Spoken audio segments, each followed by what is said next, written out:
Muy buenas tardes, señoras y señores. Bienvenidos al atardecer de este lunes, día 4 de julio de 2022.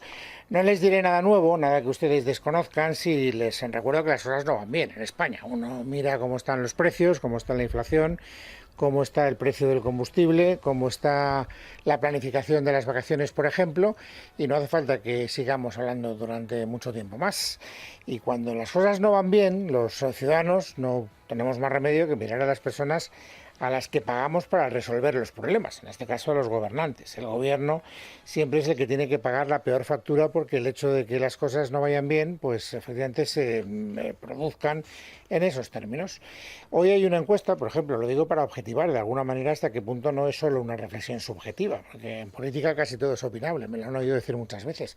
Pero bueno, hay una encuesta de 40dB que publica hoy el diario El País, donde por primera vez para un periódico que no se caracteriza precisamente por ser especialmente complaciente con la derecha española, pues le da al Partido Popular ventaja en porcentaje de votos y también en escaños. Y además, lo que es más importante, lo que registra esta encuesta, comparándola con la misma entrega de hace un mes, es que el Partido Socialista va a la baja, ha bajado un punto en un mes, el Partido Popular va al alza, ha subido un punto en un mes, se han cruzado ahí las aspas y por lo tanto el Partido Popular ahora no solo ganaría las elecciones, sino que además estaría relativamente cerca de poder llegar a la mayoría absoluta si se pusiera de acuerdo con otros partidos del bloque de centro-derecha. Bueno, esto solo lo digo para que ustedes se den cuenta de que efectivamente no se trata solo de una impresión que podamos tener 10 o 12.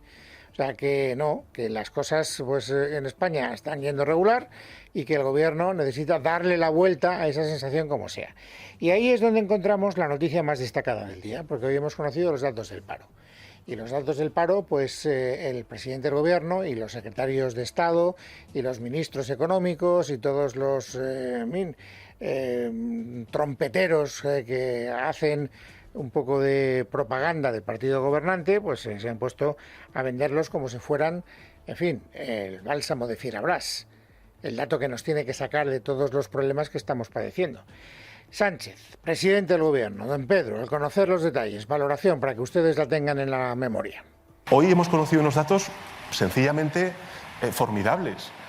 Con una inflación como la que tenemos, con una crisis económica a las puertas de Europa como la que estamos sufriendo por la guerra, bueno, en este mes de junio han sido 115.000 afiliados más a la Seguridad Social, 42.000 parados menos, un 44% de contratos indefinidos.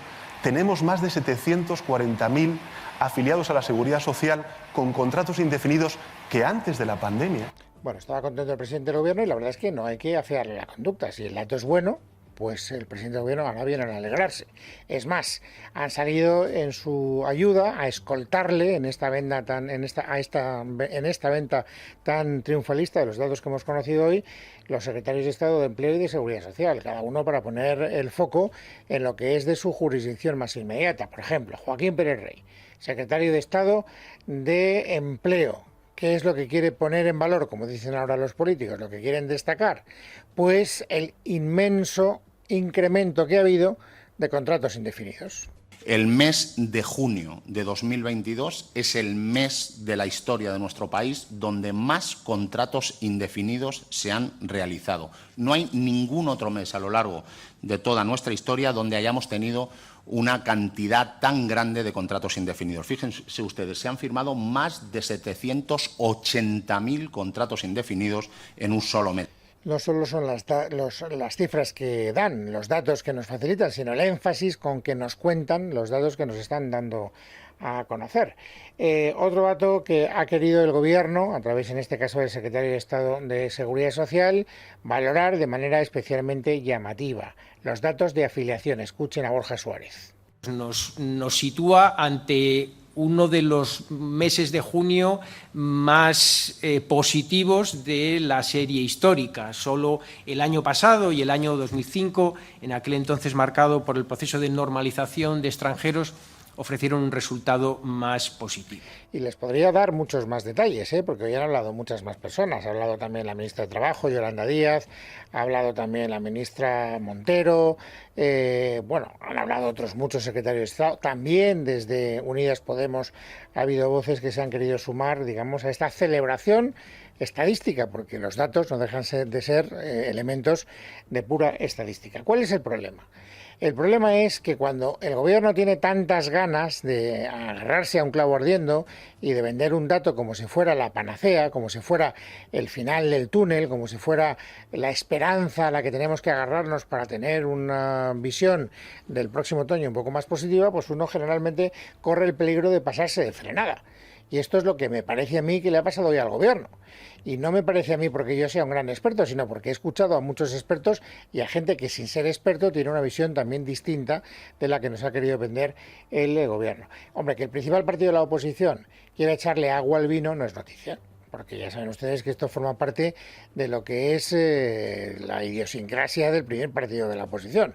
Yo, si puedo quitarle medallas al gobierno, lo haré, porque para eso soy el partido que aspira a sustituirle en las tareas de gobierno. Y eso es lo que ha hecho hoy Cuca Gamarra, que es la portavoz del Partido Popular en el Congreso de los Diputados. Fíjense, llevamos 3 testimonios hablando en términos inmejorables de los datos de empleo. Bueno, pues ahora escuchen lo que opina la portavoz del PP en el Congreso de los Diputados. Las cifras hay que analizarlas cuando profundizas en ellas y sobre todo los que acabamos de conocer al final, conociendo que estamos hablando del mes de junio y por tanto un mes que siempre la estacionalidad hace que descienda el paro, pues es cuando vemos que estamos ante una desaceleración y ante el peor junio desde el año 2011, quitando los años que ha habido pandemia. Por lo tanto, cuando se profundiza se ve que baja, pero no baja como debiera de estar bajando si estuviéramos en un momento de crecimiento económico. Fíjese que el cambio no es un cambio baladí, no es un cambio, digamos, de matiz, es un cambio radical. Escuchábamos a Joaquín Pérez Rey, hablar del mejor junio, o hablábamos a Borja Suárez hablar del mejor junio en términos de afiliación, y ahora escuchamos a la portavoz del gobierno hablar del peor junio. Ya no estamos hablando del peor, estamos hablando del peor, ya no estamos hablando del mejor, estamos hablando del peor. ¿Por qué? Pues porque en opinión del Partido Popular, detrás de los datos que hoy hemos conocido hay una gran dosis, dice Cuca Gamarra, de maquillaje. Lo que sí que está claro es que haber cambiado los contratos temporales por contratos a tiempo parcial o fijos discontinuos hace que aparezcan como contratos indefinidos, contratos que en su esencia no lo son. En este mes hay 41.000 personas que han tenido más de un contrato indefinido. Luego, por tanto, lo que está claro es que hay 41.000 personas que si han tenido más de un contrato indefinido, realmente muchos de ellos no lo eran. Ahí hay una realidad que está maquillada. ¿Tiene razón la señora Gamarra? Esta es una pregunta interesante. Pues yo no lo sé. Desde luego el gobierno entiende que no tiene ninguna razón. Es más, el gobierno entiende, lo ha dicho precisamente Borja Suárez, que es absolutamente absurdo que Gamarra se haya manifestado en los términos en que lo ha hecho hoy. Los datos son tan contundentes que tratar de buscarle vueltas al asunto para, de alguna manera, desvirtuar unos datos que son extraordinariamente positivos, ¿no? En términos de calidad del empleo, pues sinceramente me parece poco comprensible. Hablar de maquillaje de cifras me deja atónito. Bueno, no sería completo, este inicio del programa si yo les enfrentara la posición del gobierno con la posición de la oposición. Es decir, no se trata de que el PSOE mantenga una tesis y el Partido Popular mantenga la tesis contraria, no. Se trata de que hay algunos sectores de la vida socioeconómica que están de acuerdo con el gobierno y que también hoy lo han querido manifestar de manera clara. Por ejemplo, Lorenzo Amor. Lorenzo Amor es el vicepresidente de la COE y al hablar de los datos del paro lo ha hecho en los términos siguientes. Son unos datos que a primera vista parecen positivos. Ahora bien, esconden detrás una fuerte desaceleración en el ritmo de creación de empleo y también en cuanto a la bajada del paro. Hay que decir que la bajada del paro es la peor cifra desde el año 2008, la segunda peor cifra del año 2008, eliminando el año 2020 con el estado de alarma. Terrible, ¿eh? Esto de la utilización de los adjetivos lo admite prácticamente casi todo, porque una vez más estamos hablando de casi el peor dato, antes hablábamos de casi el mejor dato, en algunos casos estamos ante algo no conocido hasta ahora, en otros casos estamos ante un caso de maquillaje verdaderamente vergonzoso. Es muy difícil y esto me retrotrae a lo que yo creo que ya planteábamos el mes pasado, cuando conocimos también los datos del paro. Yo les decía, si es que al final es cómodo para un medio de comunicación dar las dos versiones. Oiga, pues si habla bien del paro el gobierno, pues yo dejo que ustedes escuchen al gobierno hablando bien del paro. Y si la oposición habla mal del paro, pues yo inmediatamente pongo las opiniones de la oposición hablando mal del paro. Pero vuelvo a repetir lo que ustedes me han oído decir alguna vez, ¿esto a dónde nos lleva? Es decir, la verdad no es sencillamente el promedio de adjetivos que utilizan unos y otros. Habrá que estar más en la realidad. No en la realidad que unos nos quieran vender, sino en la realidad tal como la realidad es. Y generalmente la realidad suele estar más cerca de lo que dicen los expertos, es decir, aquellas personas que no hablan en función de sus intereses políticos. El partido gobernante tiene interés en que creamos que estos datos son muy buenos y el principal partido de la oposición tiene interés en creer que estos datos no son tan buenos, incluso que son bastante malos. Y a mí eso, francamente, me da igual en los dos casos. Así que, don Diego Sánchez de la Cruz, economista, bienvenido, buenas tardes. Buenas tardes, Luis. ¿Quién está más cerca de la verdad, Diego? Yo creo que... es una pregunta muy buena, Luis. Yo creo que están todos lejos de analizar este tema con los datos fríos y con responsabilidad. Si te digo la verdad, en cualquier caso, aquí el problema de fondo es que con los cambios metodológicos que ha hecho el Gobierno, los boletines de empleo ya no generan información, solo generan confusión y, por lo tanto, si le tengo que reprochar a alguien esta ceremonia del desconcierto, es desde luego al Gobierno por encima de cualquier otra entidad o institución, porque es el Gobierno el que ha cambiado cómo se clasifica, por ejemplo, un fijo discontinuo y con eso pues ha introducido distorsiones muy grandes en los datos que conocemos cada mes. Ya lo hablamos hace un mes y como te decía, ya no dice nada el boletín tal y como te lo entrega el Gobierno. Te toca meterte en las tripas y irlo analizando con calma para ver si el dato es bueno o malo, porque vamos, esto se ha vuelto un desastre, Luis. No, lo que pasa es que, fíjate, a mí lo que diga, ya lo acabo de decir en voz alta y ahora no me voy a repetir, es decir, lo que diga uno u otro en función de sus intereses me interesa relativamente. Y tampoco creo que sean tan tontos como para hacerse trampas en el solitario. Es decir, el Gobierno a lo mejor tiene que vender que estos datos son muy buenos, suponiendo que lo sean, porque es su papel. Pero si no lo fueran, que no lo sé porque yo no soy un experto, tampoco él iba a hacerse trampas en el solitario. Estoy seguro de que Nadia Calviño, cuando se quede a solas con sus colaboradores, dirá, chico, pues estos datos no nos están sacando del hoyo. Eso es lo que yo te pregunto. ¿Qué crees que están diciendo ellos cuando no les escucha nadie? Yo creo que tiene que haber bastante preocupación pensando en el final de la campaña de verano. Es decir, no creo que al Gobierno le preocupe tanto los datos que han salido hoy, porque, digámoslo alto y claro, mientras la cifra general diga que se crea empleo, a nadie le importa tanto que sea menos empleo que ningún otro año desde 2008, nadie va a entrar tan a fondo de los datos como para discriminar que la mitad del empleo fijo es en realidad fijo discontinuo, es decir, temporales que se van a ir al paro cuando termine el verano, etcétera. Nadie va a entrar tan a fondo. Entonces yo creo que están más cómodos ahora mismo con estos datos y van a estar más bien más preocupados cuando llegue septiembre-octubre, se agote toda esa campaña de verano y salgan a la luz, pues bueno, mucho el final de todo ese efecto de la campaña estival, claro. Bueno, pues no estás lejos de algunas de las voces que ahora escucharemos y que también han protagonizado algunos actores de la vida socioeconómica. Gracias, Diego, por ayudarme. Un saludo muy cordial, como siempre que hablamos. Gracias, Luis. Buenas tardes. Bueno, la situación efectivamente, como les decía al principio y como todo el mundo percibe, es que tampoco hace falta ser un gran experto económico. Es verdad, a lo mejor resulta que estos datos son mejores que peores o peores que mejores, en función de quién nos los cuente. Pero lo importante es la percepción que cada uno tenemos de cómo nos va la vida y de cómo podemos organizar nuestro futuro más inmediato. Y en ese sentido, pues las cosas no van bien. Esto es lo que yo les decía al principio, porque creo que es una percepción bastante general. Y es una percepción que no solo afecta a los ciudadanos, sino que afecta también a los propios actores de la vida política. Es decir, el Gobierno tiene que gobernar con Podemos. Y la relación política con Podemos no siempre es fácil, como ustedes saben. En este caso concreto es especialmente difícil. ¿Por qué? Porque es el propio Podemos, Unidas Podemos, quien le está diciendo al Gobierno cada vez con más claridad: esto no va bien. Y no va bien por tu culpa.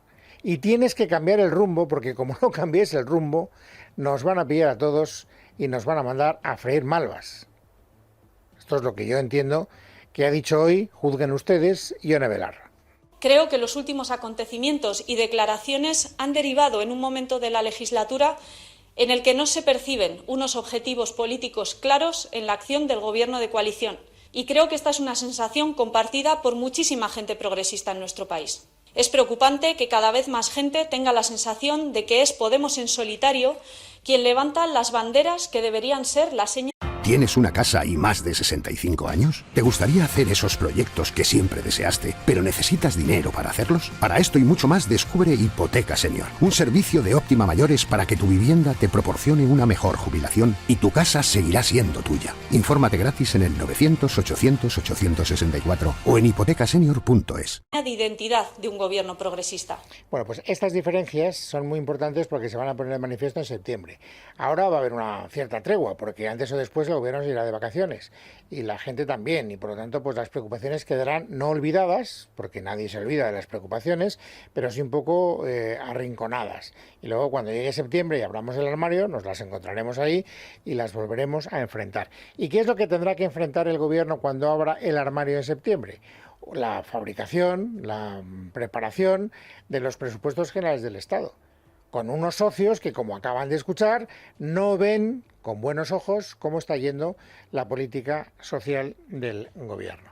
Y a la hora de confeccionar los presupuestos generales del Estado ha surgido, después de la cumbre de la OTAN, un escollo que ustedes conocen muy bien, y es que Sánchez se ha comprometido a incrementar el gasto de defensa. Es decir, que en vez de gastarnos el dinero en cosas que Podemos considera más importantes, Sánchez se las quiere gastar en, herramientas de carácter defensivo. Es más, ha contraído el solemne compromiso con la Alianza Atlántica de que lo hará. Y eso, a Belarra, es decir, a Unidas Podemos, le sigue sentando peor que mal. Gastarse el dinero en armas por exigencia de una potencia extranjera, en lugar de invertirlo en una mejor sanidad, mejor educación y más protección social, no forma parte de los presupuestos que nuestro país necesita. Esto no es nuevo, ya sabemos que este es un debate que está abierto desde hace algún tiempo y yo creo que va a seguir abierto, desde luego a partir de la confección de los presupuestos generales del Estado va a ser el pan nuestro de cada día.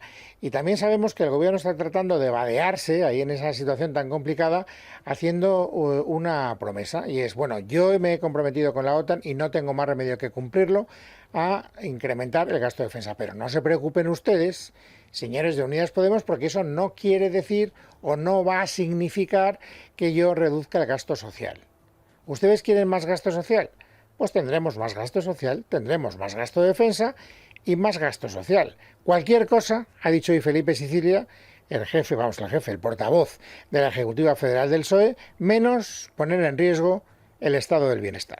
Por tanto, seguir avanzando en ese compromiso de seguir creciendo en el presupuesto, en el modo en el que el presidente ya ha anunciado, de manera pausada y evidentemente sin poner en ningún tipo de merma cualquier otro servicio. Se puede desde luego avanzar en seguridad sin que tengamos que descuidar nuestro estado del bienestar. Bueno, como esto es un enunciado, pues esto lo aguanta todo, es como el papel lo aguanta todo. Uno puede decir cualquier cosa y efectivamente pues luego ya vendrá Pedro con las rebajas, ya veremos en el momento de poner las cifras, las comas, los números, cómo cuadran, esas previsiones. De momento, insisto, hablar es gratis y sobre todo hablar sabiendo que todavía no existe nadie que vaya a, plantear demandas concretas por parte de la izquierda.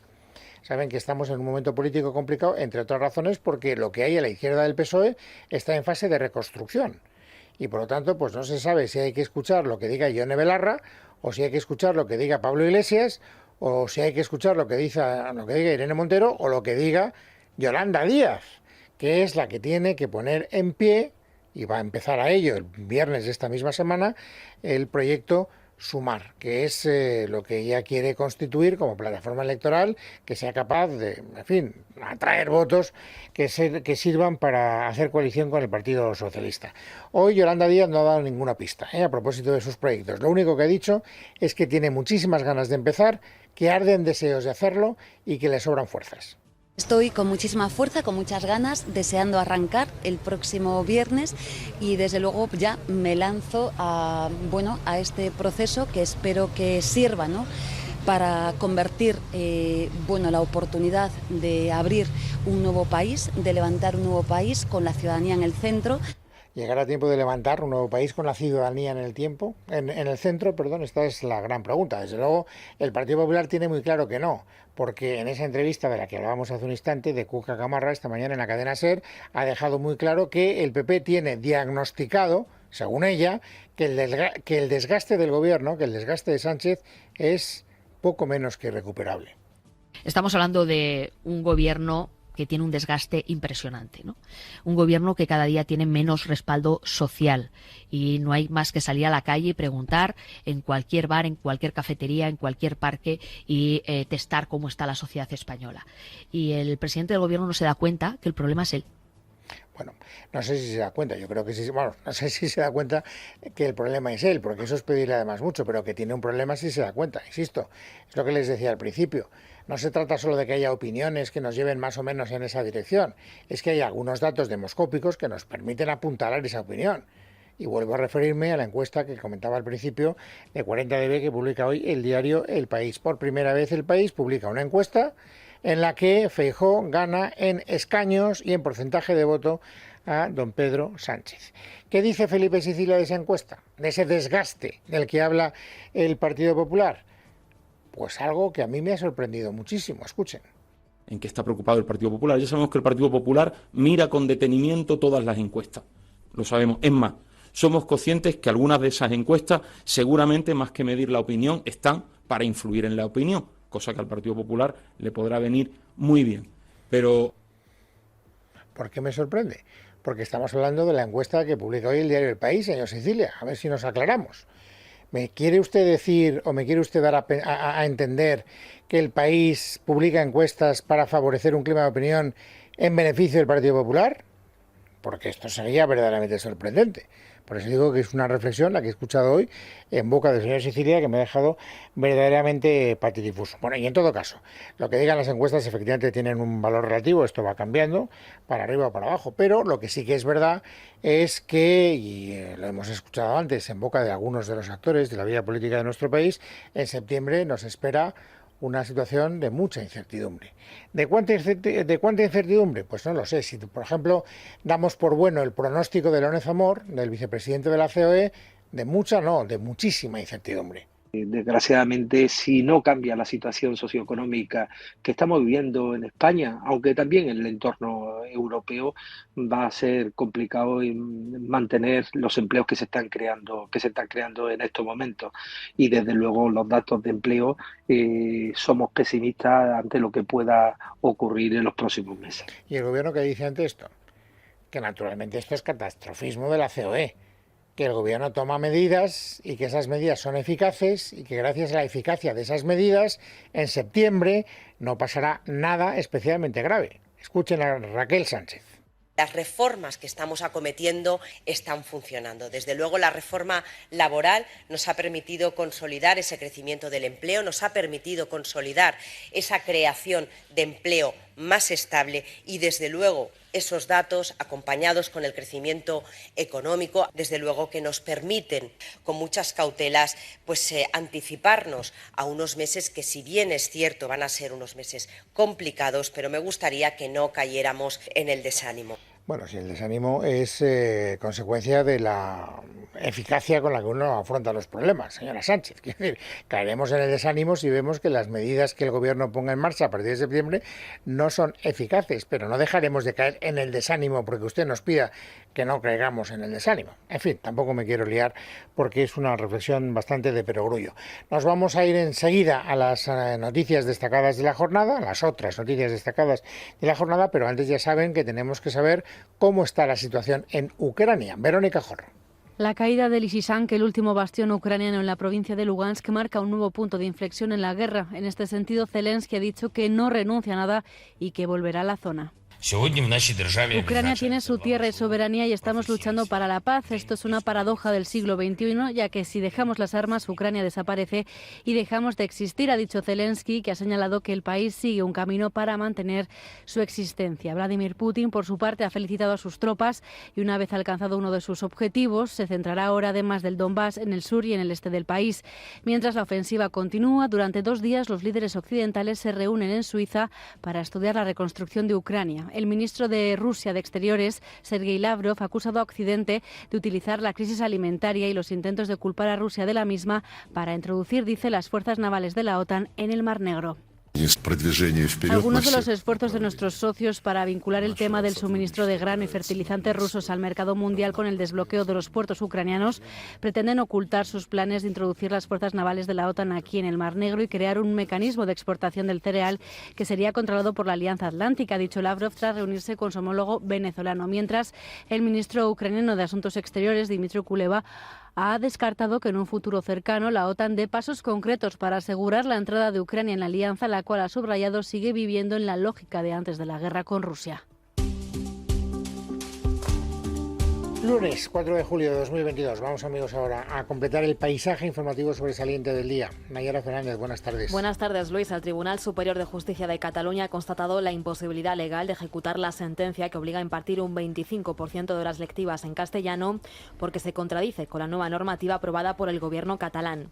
En este sentido, desde el tribunal ya han anunciado que plantearán una cuestión de inconstitucionalidad ante el TC. Verónica Jorro, buenas tardes. Buenas tardes. De tal manera, los magistrados del Tribunal Superior de Justicia de Cataluña paralizan la ejecución forzosa de la sentencia de diciembre de 2020 del propio tribunal que obliga a la Consejería de Educación a impartir el 25% de las clases en ambas lenguas en todos los centros educativos hasta que el Tribunal Constitucional se pronuncie en una providencia fechada el pasado viernes 1 de julio, conocido hoy. La sección 5 de la Sala Contencioso Administrativa del Alto Tribunal catalán ha acordado dar un plazo de 10 días a las partes, es decir, al Gobierno catalán y a la Asamblea por una Escuela Bilingüe, entidad personada en el procedimiento de ejecución forzosa, así como a la Fiscalía, para que den su opinión sobre el asunto del planteamiento de inconstitucionalidad de las dos normas que este tribunal cree que vulnerarían artículos de la Constitución española. Por su parte, el consejero de Educación catalán, Josep González Cambray, se mostraba hoy satisfecho por esa imposibilidad de ejecutar la sentencia que obliga a impartir un 25% de clases en castellano. Celebramos que el Tribunal Superior de Justicia de Cataluña haya admitido la imposibilidad de aplicar porcentajes en las escuelas catalanas por lo que se refiere al aprendizaje de los distintos idiomas. Nosotros lo que defendemos, y siempre lo haremos, es ese aprendizaje con plenas competencias tanto en catalán como en castellano. Y más cosas porque el PP en Baleares ha anunciado que registrará una petición de comparecencia urgente en el Parlamento de la presidenta del Govern, Francina Armengol. Los populares piden explicaciones a la presidenta balear por la información publicada hoy por El Mundo. Según el diario, el equipo de Armengol habría ocultado presuntamente durante un año que menores tuteladas se prostituían a través de webs de contactos, una exclusiva que desmentía hoy el portavoz del Gobierno balear, Iago Negueruela. El Govern nunca ha tenido acceso a estos expedientes porque no es competencia del Govern, los expedientes de las menores tuteladas. Es el Consell quien tiene competencia al respecto.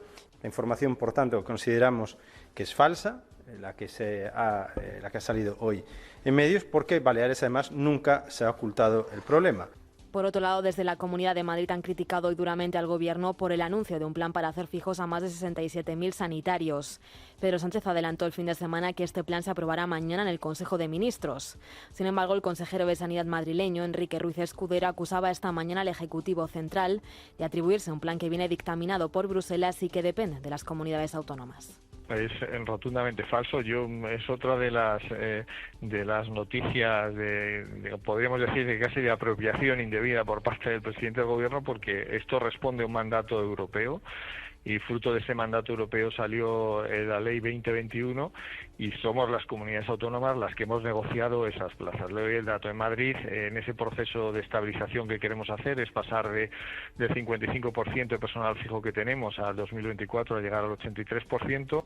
Y las críticas no cesan entre el Gobierno central y el madrileño. Pedro Sánchez ha arremetido hoy contra las becas anunciadas por Isabel Díaz Ayuso para centros privados destinadas a alumnos de familias con renta media.